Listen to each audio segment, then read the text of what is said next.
Hi and welcome to this presentation for Brisbane Airport Corporation today. I'm just going to run through some key areas with the organisation, focusing on the management of people performance systems. So just an overview of the organisation, just to set the scene around the size, location and purpose. So BAC is a private owned company. It's a non-listed company and it is one of Queensland's largest companies. It has an estimated value at over $4 billion. BAC acquired land from Brisbane through the federal government under a 50-year lease, and in 1997 $1.4 billion deal was offered to take the option of 49 years further on. BAC is responsible for all operations, including all airport infrastructure and investments. They operate 24 hours a day, 7 days a week. And it has two major terminals, an international and a domestic terminal. There's 26 airlines that utilise these terminals, and they fly to 67 destinations around the globe. BAC is located on federal land. State and local council laws do not apply in that area.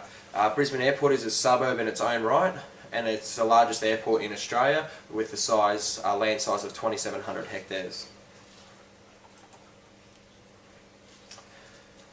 The purpose, vision and values. So BAC's core purpose is to grow shareholder value through the efficient and sustainable operation, management and development of Brisbane Airport. BAC's vision is to be a world's best airport, not the world's best airport, but a world's best airport in terms of its standards. The vision is the foundation behind BAC's strategies, strategic plan and infrastructure development. BAC's head office is based at the airport. It's in the same precinct as the DFO shopping centre, which is just a few short minutes travel to the terminals. In addition, BAC has 4 sub-offices, one at the domestic terminal, one at the international terminal, airside operations office and a project office at the Banksia. So BAC is currently employing 315 permanent employees, and 20 of these employees have more than 20 years tenure. So the average tenure with BAC currently is 7.7 years, with 63% of those 315 employees that are male, and the average age of that is 45 years old. For the females working within the organisation, they have an average age of 40 years old. Strategic planning process. Okay, so BAC's vision is to be a world's best airport, and the preferred choice for all passengers, airlines, business and communities. This involves building an efficient, competitive, sustainable and customer-friendly airport that provides the best possible experience for our stakeholders and is reflected in the ongoing growth for the shareholder value. Shareholder value, key focuses for BAC, and as a result of this, the company's financial targets are directions set by a board of directors. Targets are then converted into short and long-term strategic plans by the senior management team. In addition to shareholder driver targets, BAC is required to submit master plans to the government every 4 years. The master plan outlines BAC's intended use of the airport for airport land for the next 20 years. The plan needs to be approved by the federal government, and any development activities are able to be lobbied by the community members. This means that many of BAC's major infrastructure development has been planned 10 to 20 years in advance, creating a very strong and stable strategic planning platform. Under the SMT, BAC has a core group of 50 managers who hold key positions within the company. This group meets on a quarterly basis to discuss strategic plans for the business. The management group focuses on both groups, both current operational and business plans, and how BAC can be innovative in the future. The group runs workshops, meets with research bodies such as QUT to discuss airports of the future, and how BAC can be the world's best in what it offers airlines and passengers. Following each quarterly management meeting, BAC holds an all-staff meeting where the meetings are communicated to the staff against the status of the current business plans, the future business plans, and the potential challenges and risks facing the business in achieving these targets. At this all the staff meeting, the company's financial performance situation is discussed. Then your business plan is developed as part of the budgeting process for each financial year and is distributed to the key managers in February. The individual department goals and targets under the plan are reflected in individuals' performance reviews for their KPIs, which are set in August of each year. The difficult part for the business is managing shareholder expectations regarding regarding the returns in the short term whilst waiting for the infrastructure to be developed. So, for example, the new parallel runway, this is a really good example because it's a $2 billion project which will take 10 years to build. The BAC management team need to convince shareholders that although they will not see any returns for more than 10 years, that this financial outlay is necessary. So some recommendations for BAC involves a large proportion of the workforce and a strategic planning conversation. And make significant efforts to actually communicate to the business. So there are some areas I believe that we could improve on. So firstly, as a lot of employees at BAC are actual shift workers and are spread out over 4 different offices through the airport, it's actually difficult for everyone to attend an all-staff meeting. So as a result of the large section of the workforce there that misses out on the communication regarding the business plan and the progress to date. So if we could actually video these meetings, I believe that this would make the communication process regarding strategic plans a lot more effective. We could put them up online, we could actually distribute them via the internet, or managers could sit down and have team meetings once the videos are ready.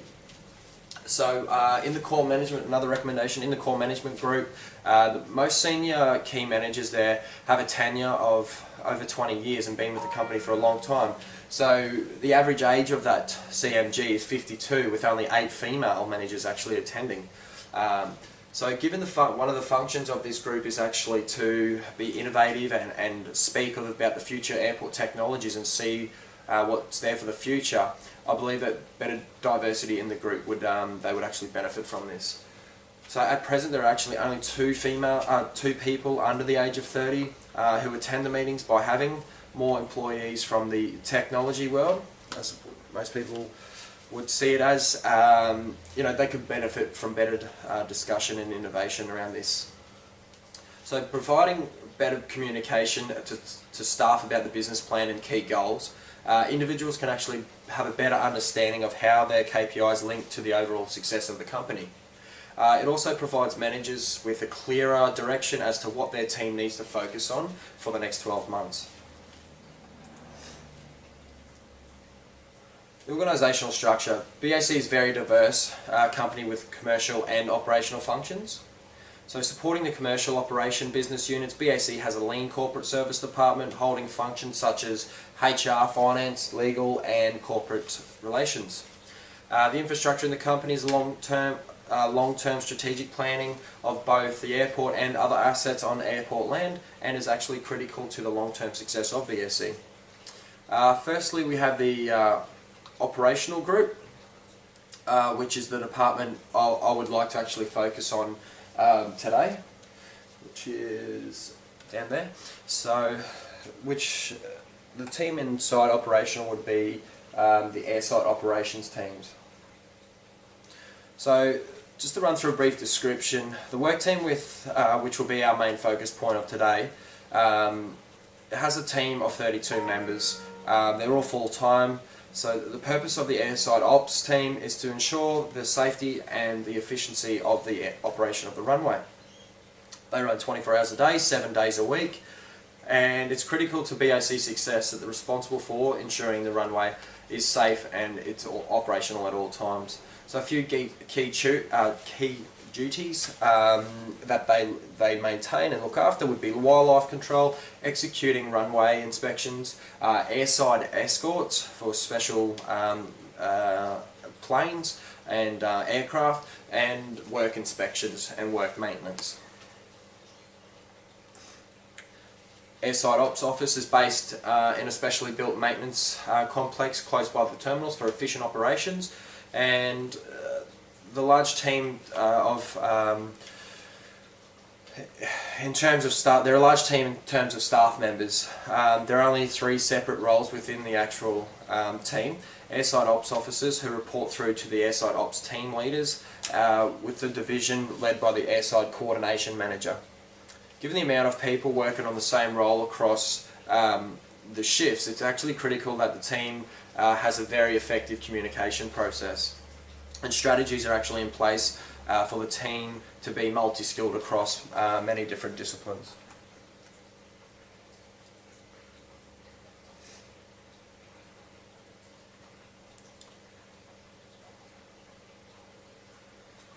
So airside ops is an operational area. There are not many strategic activities that are actually need to be planned around, because it's very much a day-to-day basis, planned on a day-to-day basis. So due to, our job is to make the runway operational. It's safe for aircraft movements. The key role we play is supporting other areas of the business to undertake works aside, and a lot of coordination is undertaken between the Airside Coordination Manager and the business in terms of maintenance and project-based work. The Airside Coordination Manager is responsible for managing the team budget, resourcing and liaising with the rest of the business to ensure any future plans do not have any operational impact. The Airside Coordination Manager also plays a key role for liaising with industries such as CASA, Airside Services and Aviation Australia. The Airside Ops team leaders are responsible for the scheduling and planning of the day-to-day activities. They develop the shift rosters and assign the airside operation officers tasks each day. There are 4 team leaders who work a shift roster where there is at least 1 team leader on duty at all times.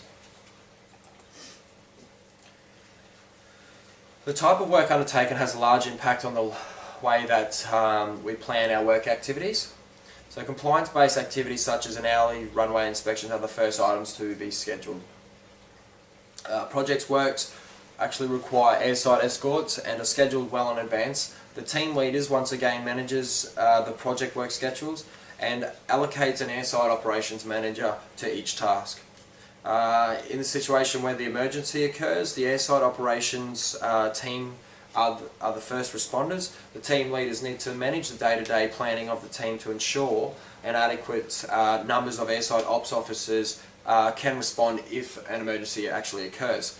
So resource planning is critical for this team. Unusual events such as the G20 can be planned in advance. However, the team is usually given a few hours notice with special planning if a escort does need to there's an escort there required for attendance. Reasonably regular events during, let's say, the cyclone season, where there's a lot of hospitals from North Queensland using the Brisbane-based terminal through the team leaders that are highly skilled in this area. They're replanning daily works on short notice. They're very efficient at. So airside ops is highly regulated area. All employees are required to complete significant amounts of training and compliance. Licenses and training certificates can be renewed on a regular basis and require an annual training schedule. There are daily wildlife activities that need to be undertaken, which are once again planned and scheduled by the team leaders. At certain times of the year, the wildlife is more prominent, so therefore it's time consuming. So other days these days need to be reprioritised as per the schedules. Daily scheduling is usually done 2 to 3 days in advance. The team leader documents the schedule and is updated and reviewed on a daily basis. The works and maintenance activities are listed on this schedule at the time they actually arranged. All airside ops officers, team leaders and coordinators have access to view this schedule. However, changes are only to be made by the team leaders or the airside coordination manager. Operations officers are all trained in the team leader role and regularly complete a shift with the team leaders to ensure coverage is available at all times. This also allows operations officers to understand the complexity of the scheduling process and the reasoning behind any decisions that are made.